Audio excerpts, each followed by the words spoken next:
pessoal, tudo bem? Estamos aqui diretamente do quartel-general da usina do JET, já que a gente não pode estar na água, né, Ilha? É verdade. Infelizmente, aí, com essa questão de pandemia, isso acabou limitando a gente, mas não o contato com os amigos. Então, eu tenho uma grata satisfação, alegria de trazer aqui Antônio Ilha para conversar com a gente. Fala, meu amigo, como é que está aí? Tudo bem? Bom, primeiro meu boa noite a todos os teus aficionados pelo JET, pelo canal Usina do JET aí, que eu sei que são muitos, né, em várias partes desse globo aí. Sim. E dizer que estou muito satisfeito de participar, poder colaborar com o canal e esclarecer algumas dúvidas de qualquer dos teus espectadores aí, que eu acho que às vezes é muito importante mesmo. Sem dúvida nenhuma. Bom, a intenção aqui, eu queria começar perguntando sobre a sua escola náutica, né? Você faz um trabalho Perfeito. lá já de muitos anos, né? Ensinando as pessoas e tudo mais. Conta um pouco para a gente o que é e como funciona esse teu curso que você já aplica há quantos anos lá, Ilha? Quantos anos já está? Certo. Na verdade, Renan, as escolas foram sendo criadas a partir de 2012, quando a Marinha estipulou que era preciso, para a gente fazer uma habilitação, a gente ter aulas práticas. Uhum. Mas antes de 2012, pela nossa tradição já de andar na água aí, a gente fazia entregas técnicas, a gente já ensinava o pessoal a andar. Porque as lojas simplesmente entregavam a chave, diziam, ó, aqui liga e acelera e vai com tudo. Né? Em 2012, em caráter oficial, a gente resolveu montar a escola. Bom, o que faz a escola, na verdade? Na verdade, ela habilita para a gente fazer a famosa carteira, né? De barco ou de jet, porque nós temos, na verdade, duas categorias. O arraiz amador, né, que é por onde se inicia, e o motonauta, que é a carteira de habilitação para quem quer andar de jet ski. Dentro da carteira do barco, digamos assim, começamos pelo arraiz amador, depois nós temos o mestre amador. O mestre amador é aquele que navega em mar, né, desde que tenha visibilidade da costa. E nós temos o capitão amador, que é aquele que pode navegar aí pelos oceanos do mundo aí. Todos veja bem, que eu sempre falo, né? Amador, ou seja, é brinquedo, é esporte e lazer. Bom, começando pelo arraiz amador, que é o primeiro. Se tu me permitir, eu já vou fazendo o meu... Lógico, mas estamos aqui para isso, né? O meu jabá. Então, funciona assim. O arraiz amador é a categoria onde o pessoal pilota o seu barco, a sua embarcação, né, em águas interiores. O arraiz amador, tamanho de barco eu posso pilotar. Não tem nada a ver com tamanho, e sim com a área da navegação. Por isso que eu falei que o arraiz amador são águas abrigadas, depois nós temos mestre amador, navegação com visibilidade da costa, e o capitão amador. Então, essa primeira dúvida que o pessoal já pode ir tirando, né? Então, a gente começa pelo arraiz amador. Depois eu quero navegar no mar. Bom, então eu tenho a carteira de mestre amador, mas aí eu tenho que ter o arraiz. E para eu ser capitão amador, eu tenho que ter o mestre amador. Se não pode andar no mar com a carteira de arraiz amador, porque é navegação interior, como é que o pessoal anda lá, por exemplo, no Caixadaço, em Santa Catarina, né? A gente fala muito aqui do litoral de Santa Catarina, que é diferenciado do nosso litoral gaúcho aqui. Porque a Marinha, por que pode? Porque a Marinha, ela edita, como se fosse um decreto agora nessa época de pandemia, tá? Só que o nome é NPCP, Normas e Procedimentos da Capitania dos Portos. Então, ela define que uma área, tá, que seja abrigada, eu possa, mesmo sendo mar, eu possa navegar com as minhas prerrogativas de arraiz amador. Então, o que acontece, por isso que a gente vê Angra dos Reis, por isso que a gente vê em São Paulo, né? Lá no Guarujá, como é que o pessoal anda de jet e anda de barco com a carteira de arraiz amador? Porque existe essa norma que permite dar um tratamento de águas abrigadas, mesmo sendo no mar. Mas, por exemplo, litoral do Rio Grande do Sul, posso andar com arraiz amador ou com o meu jet ski com a minha moto aquática? Não, negativo. Aqui é mar aberto, não pode. Somente em águas abrigadas ou com característica de águas abrigadas. Para o jet ski, para a moto aquática, funciona assim. A moto aquática em mar aberto não pode nunca. Tá? Mas, nesses lugares onde for água abrigada, que servir a carteira de arraiz amador para águas abrigadas, a moto aquática tem o mesmo tratamento. Perfeito. Ou seja, aonde eu posso andar de arraiz amador, eu posso andar de moto aquática. A minha carteira, por exemplo, ela é mais antiga. Eu não tenho a carteira de motonauta, eu tenho a carteira de arraiz amador, né? Certo. Certamente, quando eu for atualizar a minha carteira, ela vira motonauta? Ou não? Não, ou aí posso agora continuar? Aí entra o papel da escola. Quem fez carteira depois de 2012, e ela tem 10 anos de validade, ou seja, quem fez depois de 2012 já está dentro do padrão de agora, tá? Certo. Mas vamos dizer assim, que o cara fez a carteira em 2011, a carteira dele de arraiz amador. Lá em 2011, ele podia andar de barco e de jet com a mesma carteira, de moto aquática com a mesma carteira. Certo. Agora vai vencer em 2021 a carteira, certo? Ok. Bom, em 2021, ele vai ter que optar. Bom, o arraiz amador, se ele quiser ficar só com o arraiz amador, só pilotar barco, lancha, ele não precisa fazer nada. É um procedimento meramente burocrático. Né? Paga uma taxa, vai lá na Marinha, resolve o problema dele. Perfeito. Ah, não, mas eu quero andar de jet, que nem eu andava lá em 2011. Bom, então, nesse caso, ele tem que fazer uma aula prática de 3 horas com alguma escola credenciada, tá? Perfeito. E aí a gente emite um atestado de embarque, que ele fez o curso de moto aquática, tá? E aí faz um novo procedimento burocrático. Também não faz prova, tá? Só faz a aula prática de jet e anexa, monta um processo na Marinha e aí a carteira vai vir arraiz amador mais motonauta.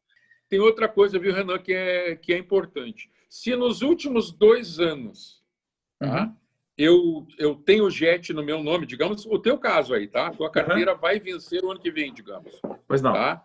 Mas tu tem jet no teu nome já nos últimos 2 anos. Aí tu não precisa fazer aula prática. Tá? Só que esse jet tem que estar no teu nome, inscrito na Marinha no teu nome. O cara vai olhar lá e vai dizer, não, mas ele tinha jet até o ano passado. Sim. Ele não pode ter esquecido como é que se anda, né? Sim. Então a Marinha também adotou esse critério. Agora, se eu tinha jet há 10 anos atrás, não era no meu nome, não tenho como comprovar. Então aí cai nessa seara que eu te falei antes aí de fazer aula prática. Muito legal. E lá na sua escola, você exatamente dá esse curso de motonauta, é isso? A aula prática, na verdade. A aula prática, tá.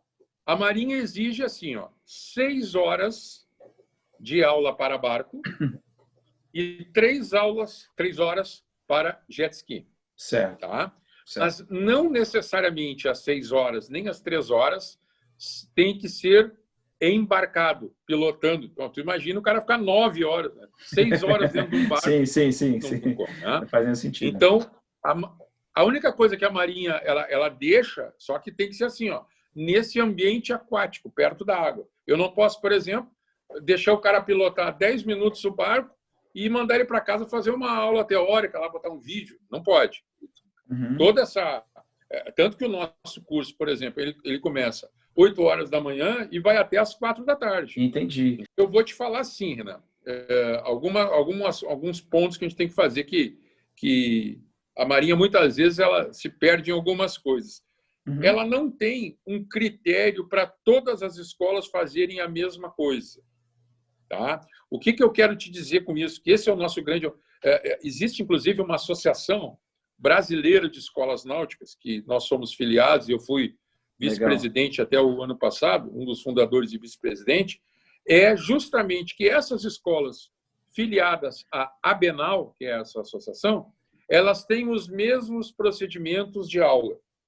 Por que eu te digo isso? Você sabe que em todo segmento tem o picareta, né? Sim. Tem aquele cara que, por exemplo, a gente enfrenta aqui em Porto Alegre o problema de valores. Por exemplo, uma carteira, digamos, que custe lá 1.000. Tem cara fazendo por 400. Pô, qual é a mágica que ele faz? Não existe mágica. O que acontece é o seguinte, ele não cumpre todos os requisitos. Sim. Por exemplo, na minha escola a gente navega 2 horas. Tá? Saída de barco leva 2 horas. Tem escola que é 15 minutos. Isso faz muita diferença. Claro. Desgaste de material, é combustível, é tudo mais, né? Obviamente. Tu pega jet, né? Pega uma moto aquática para ensinar um aluno. Tu viu que o cara já está em cima ali, já andou um pouquinho, 15 minutos, e às vezes tu pega o Renan, que já anda, o cara te deixa 10 minutos ali, andando no jet, pode vir que tu já sabe andar. E aí, claro, o custo vai lá embaixo. Nós não temos esse tipo de tratamento. Nós tratamos os alunos todos de uma forma igual, porque muitos daqueles que sabem andar, muitas vezes apresentam alguns vícios, né? Sim, coisas erradas. Isso. De qualquer forma, eu quero te dizer o seguinte, que mesmo esse tempo, obviamente que as 6 horas que a Marinha exige de uma aula prática de barco, não vai tornar ninguém um marinheiro experiente, um capitão, um comandante experiente. Então, o que a gente ensina na aula lá? Eu sempre digo que é o contrário, a gente ensina muitas vezes o que a gente não pode fazer, para passar a régua nessa questão dos tempos, tá? Ou seja, a gente começa com 6 horas, é o mínimo que a escola tem que fazer de 6 de barco e 3 horas de jet ski, sendo que, pelo menos, nas 3 horas, 1 hora tem que ser pilotando. Puxa. Tá? Isso é o certo, tá? Isso é o certo. Isso é o certo. Bom, depois, só para entender, quando termina essa aula, a gente emite um atestado de embarque. Do barco tem um atestado e o jet tem outro atestado de embarque. Que a gente vai reunir e montar um processo para poder ir na Marinha e marcar a prova teórica. 3 documentos bem fáceis, assim, tá? Primeiro, uma procuração para a escola. Segundo, um comprovante de residência. Certo. E terceiro, uma cópia autenticada da carteira de motorista. Por que isso? Porque se o cara tem carteira de motorista, ele fez exame médico. Então, a carteira de motorista substitui o exame médico. Bom, não tenho carteira de motorista, então tem que apresentar um atestado médico, dizendo que está em boas condições de visão e tal. É muito mais simples, né, a gente andar correto, né? Você vê, basicamente 3 coisas que você tem que fazer, que não são bichos de 7 cabeças, né? Ou seja, fazer a tua aula prática, né? Depois juntar essa documentação que todo mundo tem, uma carteira de habilitação, né? Todo mundo tem, basicamente quem tem acima de 18 anos e anda de carro, né? Certamente vai ter essa carteira, né? E terceiro, fazer uma prova na Marinha que requer um pouco de estudo, né? Deve ter uma apostilinha, né? Como é que funciona lá? Em relação à prova, é assim, marca a prova na Marinha, essa prova tem 40 questões e o aluno tem que acertar 20. Eu já considero um bom número, tá? Sim, sim. Tem que acertar a metade. Só que a pergunta que sempre faz, mas a prova é difícil? Não é questão de ser difícil, é a nomenclatura que muda tudo. Por exemplo, o nosso lado direito, tá? Nosso lado direito do barco é o lado de Boreste. Sim. O lado esquerdo é o lado de bombordo. Exatamente. Então, se eu não sei o que é Boreste, o que é bombordo, e Boreste, complica. já se atrapalha. Não existe mais a palavra velocidade, existe a palavra segmento. A cor vermelha passa a se chamar encarnada. Jusante, né? Jusante é quando eu subo o rio, vazante é quando eu desço o rio. Né? Montante, eu subo o rio, eu monto, estou indo para cima. É isso aí. Jusante. Então, eu sempre digo assim, se o cara não sabe qual é a pergunta, velho, como é que vai saber a resposta? Então, tem que ficar de olho nos termos. Ficar de olho nos termos, né? E isso você ensina lá no teu curso. Isso. Qual é o material que a gente, nesse caso, né, que a nossa escola propicia?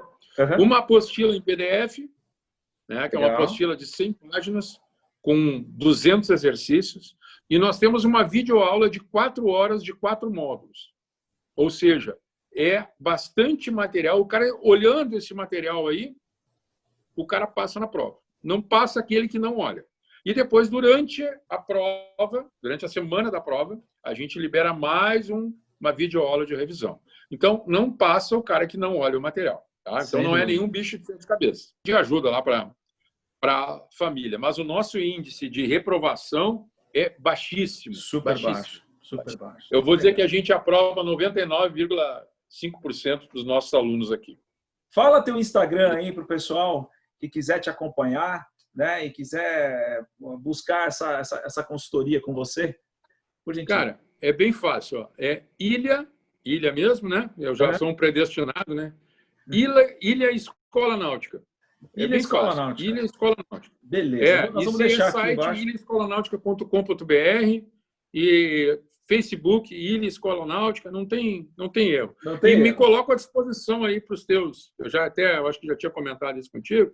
Qualquer pergunta que façam no canal da Usina do Jet aí, manda um WhatsApp na hora aí que a gente já responde, já satisfaz essa curiosidade muitas vezes, né? Que ela é muito importante, o pessoal navegar sem... eu achava que era assim, eu achava que colete tinha validade. Pô, colete não tem validade, colete tem estado de conservação. Então, essas dúvidas que vão surgindo no dia a dia, será que meu jet eu sou obrigado a escrever o nome do lado ali? Não, só o número de inscrição, o nome não é preciso. Então, o que vocês precisarem do canal Usina do Jet aí, pergunta pra gente que a gente responde aí. É isso aí, pessoal. Não perca a segunda parte desse vídeo, onde o Antônio Ilha fala pra gente sobre o Campeonato Gaúcho de Jet Ski, agora na etapa também de 2020 e 2021. Não perca!